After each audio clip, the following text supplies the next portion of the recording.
ever since I was little, my dream has been to play college quarterback. Some fans have been waiting to see Cade Klubnik. And a roar here from the Clemson crowd as the talented true freshman comes into the game. In the game of football, it's just so special to me that it teaches you so many things about life. It's a way for me to just feel like a kid again. I think more than anything, every time that I get to go out there, I think that, sometimes it's tough to see me without a smile on my face because I love playing it so much.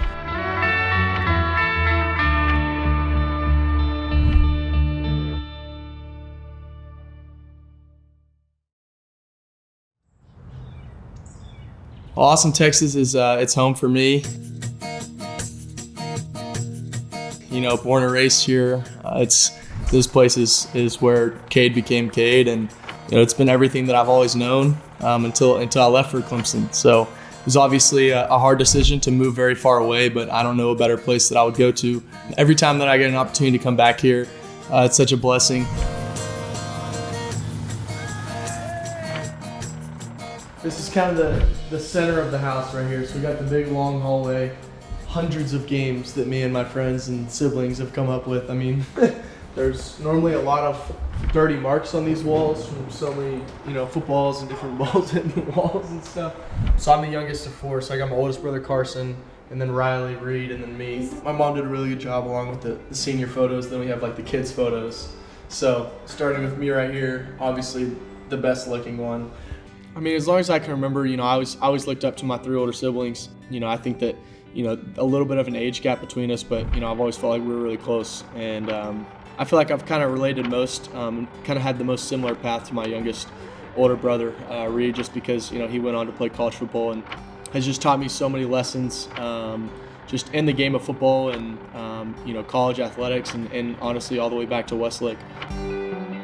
That's pretty cool. These are his Cade's little journal that he used to keep. I guess it was like a writing assignment for English class, but all the family pics, which is pretty cool. And then there's one what is your hope? My hope is to become an NFL quarterback and to have a blast doing it. I would want to win a Super Bowl and get the MVP. Yeah, well, I obviously grew up with two amazing parents. As long as I can remember, my dad coached me in flag football and in basketball growing up, and I've never had them miss a game. They've been at every single one. They've been at every Clemson game since I've been there. Every Westlake game, every track event, every basketball game in middle school. But as far back as I can remember, they've been in it all, and just have been my biggest supporters, even through recruiting. They didn't try to push me one way or the other. They just wanted me to make the best decision that they felt God was pushing me to go. And obviously, I think that I made the perfect decision going to Clemson.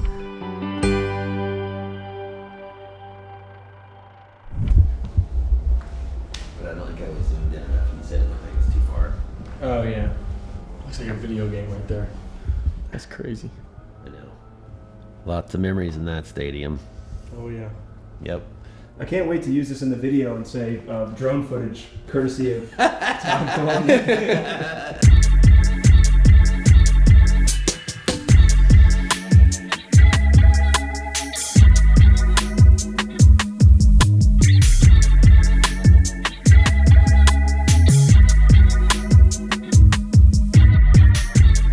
Growing up literally right across the street from the high school, been living here almost my whole life.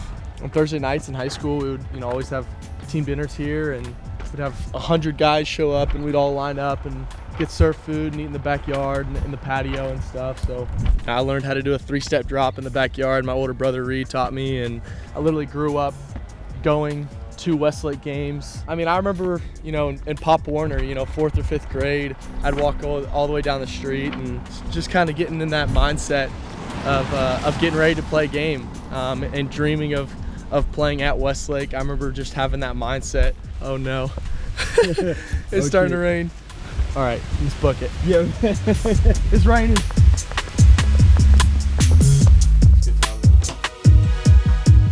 That's pretty fun. Yeah. So Cade was 14 years old. Westlake hadn't won a state championship since '96. So Cade was 14, and I guess that's 8th grade. And he's like, how cool would it be to win back-to-back state championships? Because they hadn't won one in a long time. 20-something years. Yeah. 20-something. At Westlake, we have a tradition of winning. That started, almost 30 years ago with Drew Brees being there, winning the first state championship. and looking up to him, and then guys like Nick Foles and Sam Ehlinger, Justin Tucker. That's kind of who I grew up watching at Westlake. We hadn't won a state championship in over 25 years, and I ended up being with a class of guys that ended up winning back-to-back state championships my sophomore, junior, and senior year, and that was a super special time. You couldn't have written it up any better. You just couldn't have. So it means the world. Congratulations on state champs. Thank you so much. A lot of memories earning these. Definitely something cool, but right now trying to get some orange and purple ones for those are the ones that I really want. The ones that say national champion on them. So those are the ones I'm chasing right now. Yeah. I got it. What's up, brother? Hey, brother. Take cool videos and stuff. Oh, you gotta ignore the camera. Yeah. Congratulations. This is now cinema. Mother, father. Hey. Hey. Uh-huh. How are you? I'm all right. You can make a whole video just on him, and it would be really, honestly, the most entertaining part. You can make water for us. One time I tried to punch him, and he blocked it, and I just broke my Well, hand. he said. Oh, I remember that. What did he say? He said, "Hit me as hard as you can." Well, maybe. Yeah. What do you always say when people ask if you've ever broken a bone? Not one of mine. I broke his leg when he was 4. Yeah. With Reed's head. He had me by the leg and was swinging me around in circles, and my head ended up hitting Cade's leg and breaking it. Carson told the same story. And everybody was worried about Cade's leg, and poor Reed. Reed was like, "But my head hurts." This is when Cade broke his leg, and even though he was in a wheelchair, he was always like, "Throw me the ball, throw me the ball, throw me the ball." So he had a basketball, a football, and a baseball, just ready for any sport. Mom and Dad were going through old videos earlier, and they found the video of us throwing the football from the top of the driveway. Oh, yeah. Trash can.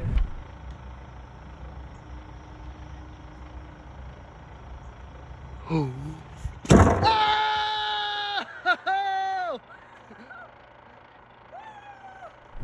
filmed that myself. Yes, Yeah. great video.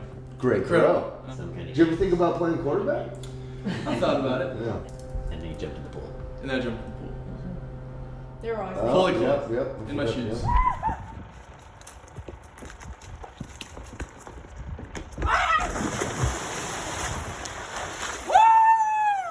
I truly believe that my family is the most competitive family on planet Earth. I'm the youngest of 4, so kind of always had to scrape and fight for every little thing, especially in any game that I ever played growing up. And having 3 older siblings that, not me obviously, but the other 2, beating up on him. Yeah, a little bit. He was always following me and my friends playing sports and whatnot. So we would just play 2v1 against Cade. My dad will always have to say, my older siblings, let them win one. And they would always be like, no, we're not giving them anything. Problem is, when I get in the game, I never want to stop playing. Oh, I yeah. just don't want to stop. I just keep going. Just convince everybody else to keep playing. And that's why we've had so many cold dinners. Because it's 5 more minutes, 5 more minutes. Even yesterday. Just last night. I just love being in a competitive atmosphere. So anytime that I get to just compete in anything that it is, whether it's football or a made-up game that we play in the backyard, I will be out there for hours, and you'll have to literally take me off the field to get me to stop playing. So everyone that you know. Did Bonnie get her solo time, her interview? About? Not yet. Today we'd like to share with you the real star of the Klubnik household, Bonnie. Moment of truth. Oh, here we go. What is it? Yeah, that's where the camera needs to go. Oh my gosh, my dad's brisket, it's unbelievable.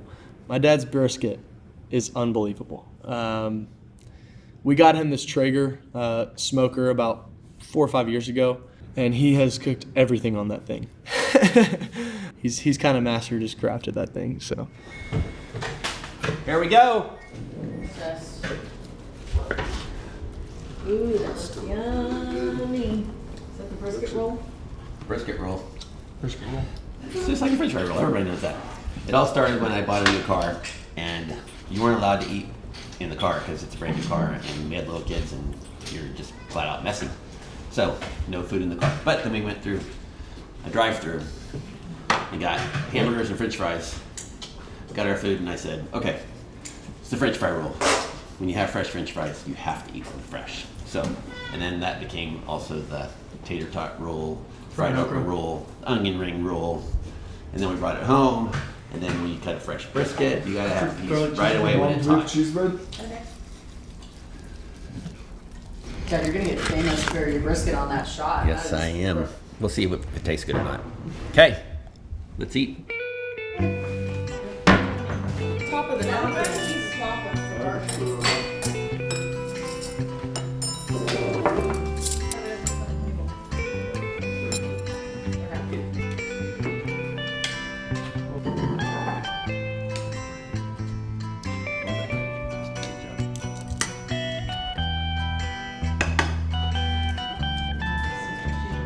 Oh my god. Father, thanks for today. Thanks for this food you've given us. Thanks for our kids being here. Thankful for our family. We had a lot of fun together. We've always had lots of laughs. Definitely thankful to have a family that cares about me and not me as Blair or anything and trying to get anything out of me. Yeah. Like, just people who care about me. So thankful for y'all. Well, we're really thankful for you too. What do we always say before the game? Just get one completion. Well, that's a definite. That's pretty funny. I always say you just be you. Yeah. Just be you. Just have fun. Be you. Since playing the game of football, you know, we've had a lot of wins, but we've had a lot of losses too. I have an amazing family and amazing friends to lean on through those hard times that truly care about my heart. Not just what I do on the field, but actually care about Cade and the person that I am. So in the tough times and the good times, having people to truly care for you make the ups and downs of life so much better. She's a good cat. She's just chilling. All right, let's do it. See ya.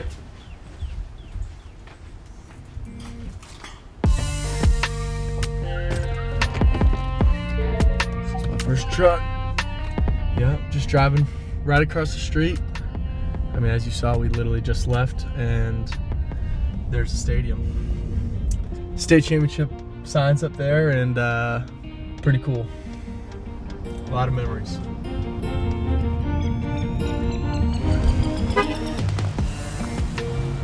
What's up? How you doing, buddy? It's good to see you. How we doing? You all right? How we doing? Doing good. See ya. What's up? Hey. What's up? How we doing? Everybody good to see you. Yeah. Got some pictures up there somewhere. That guy up there, look at the guy up there on top of that wall. Yeah. There he is up Got a there. few guys up here, right here. If you had any state accolades, you get put on the wall of honor. So there's my brother up there. My brother's up there twice. So every time that a team makes it past the fourth round of playoffs, they get put on the board. So this is 96 teams. So you got Drew Brees right here. Drew Brees, the 1996 state championship team. There's Justin Tucker. Justin Tucker right there. Where's Nick? That big old shaggy head. There he is. There's Nick Foles right there. I remember before games, so my high school coach, Todd Dodge, and he would always say, dream the beautiful dream. Now the mind can't tell the difference between imagination and reality sometimes. So I remember just sitting in here the night before games, and I still do it to this day, just I would turn off all the lights, envisioning every play that I could possibly run. I mean, I would do footwork drills in here. I'd do 3-step drops. I had perfectly enough room to get, kind of all my stuff in here and think about warm-ups and how I'm going to warm up and everything just being just perfect. And then when I get to the game, it's like I'd already done it before. Klubnik takes a shotgun snap, keeps it himself, coming left side, will run to the end zone, touchdown. Perfect read on the option. Oh yeah, good to see you. How you been? I saw your mom yesterday. Yeah? The peanut dog. Let's go. Yeah. Let's go. You think we can walk the field real quick? Yeah. Okay. Yeah, you can. Well, start right here. Got right here, so they put up these banners, so we got right here some of my best friends up here from high school, and got all of our state championships, so 2021, 2020, 2019. Pretty sweet. Probably one of my favorite plays here is we were on the 1 or 2 yard line right here. Took my drop, and I remember we had a little bit of pressure, so I kind of got pushed back a little bit. Fell to the ground. Now I just burst out all the way back here and found one of my guys on a deep post. Maneuvers to his left, fires downfield. Only man there is Hunter Luke, and he's got him. Tries to stay on his feet at the 30, gets away from the defender at the 10, the 5, touchdown Westlake. 99-yard touchdown all the way down. That was one of my favorite plays we've ever had here. I'm just being pushed back, scramble drill, making a play. That was a pretty cool one in the stadium. Deep down, I'm still just, a kid who loves to play, and every time that I step on the field, I just try to be that kid that was playing Pop Warner football right across the street, and I try to come out with that same joy and just go have fun every time that I'm out there. I think one thing about me is I love to work in the darkness. I'm a guy that's up early and up late, just getting in work. Obviously, playing in front of 85,000 people and scoring touchdowns is so fun, but you only get 16, 17 days out of the year to really play the game of football, and you've got a lot of other days that you got to get to work. So most of the year, it's just about the journey of getting to that place and the place that we want to be. I think one thing I really have always respected about you is how much you just love the grind. Like, you just love working hard and putting in the hours and putting in the extra effort, and that's great leadership too. And Reed, you were always that way too, just putting in the work, and people will follow that and want to emulate that because it's motivating. So first of all, with leading is, I don't ever want to lose a rep from the guys that are supposed to be not necessarily looking up to me, but I'm supposed to be leading them. So giving my all and leading by example to start off is just earning respect of your teammates. And then once it's the right time, I think that, the vocal leadership comes, and especially in this past offseason, I feel like I've been able to step up in many ways, just it being my second year as starting quarterback for Clemson. And I've just been able to just find new ways to lead and push guys to places they haven't been pushed before, and just push this team. It's truly players pushing each other. And I think that that's what's going to separate us. This was kind of like, I've always had a big whiteboard in my room. I'll write out all my goals for the whole year, quotes and stuff of mine that I love, verses and stuff that I love. I got like a super old verse that my dad gave me that he wrote on before school one day, probably like elementary school and middle schools. It's Galatians 5:16. Walk by the Spirit and you will not gratify the desires of the flesh. Just really good. One quote that I've found recently that I really love, and I've been kind of leaning on: if you want to accomplish something that you've never done before, you must begin to do something that you've never done. And that's been really good for me, just, and whether or not it's in life or in football, if there's something that I haven't yet achieved, I have to start doing things that I haven't done yet. So that's something that I've really leaned on in these past couple of months. Cade off the field. So my immediate instinct was to say, we got some work to do. So one thing about this family is nobody will ever get an ego. But you have a big heart. You treat everybody well, no matter who they are. You treat everybody the same. You're a great friend, and you have great friends. Really quality friends. True. Probably more of a goofball than people realize. Huge goofball. I get it from this side.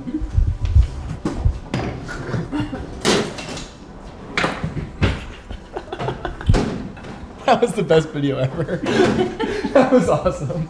Outside of football, and outside of chasing championships, I love to go golfing. I love to fish.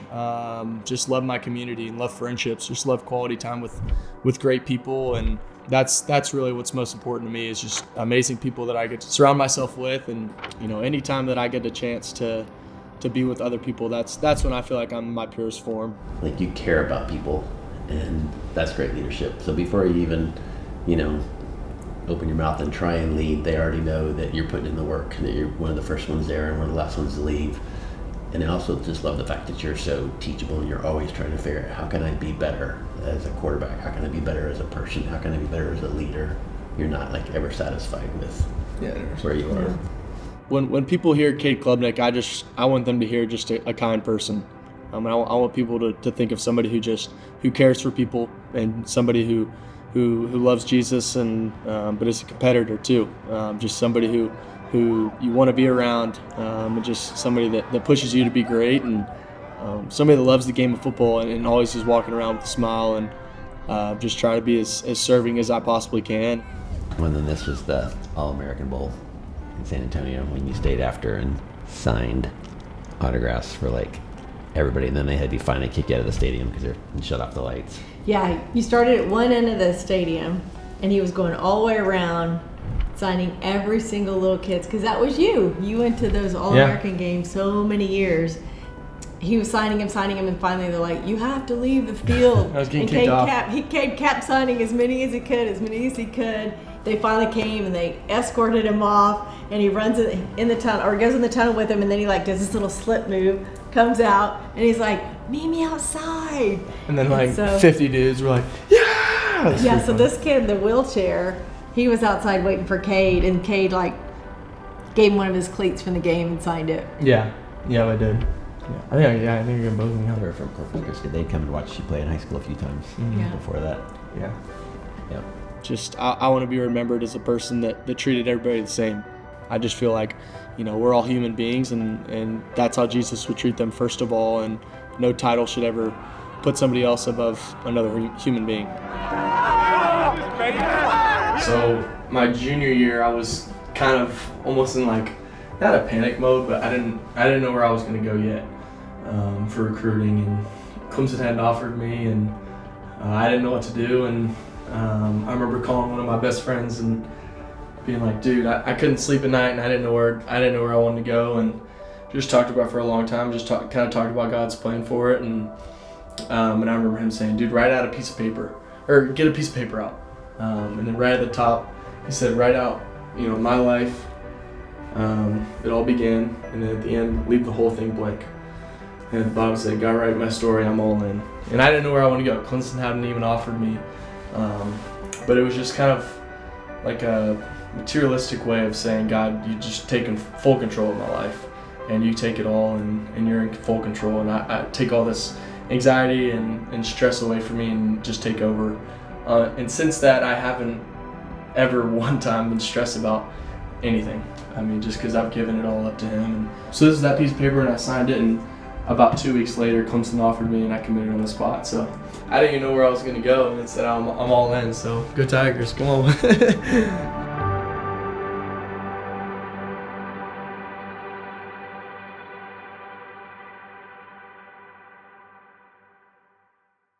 Just trying to get a bite out. Change your life, huh? I wish those of you watching this episode of House Call could like come through the lens and smell this and taste this. It is. It's not awful. It's fantastic. Welcome to Texas. Thank you, Mr. Klubnik. You're welcome.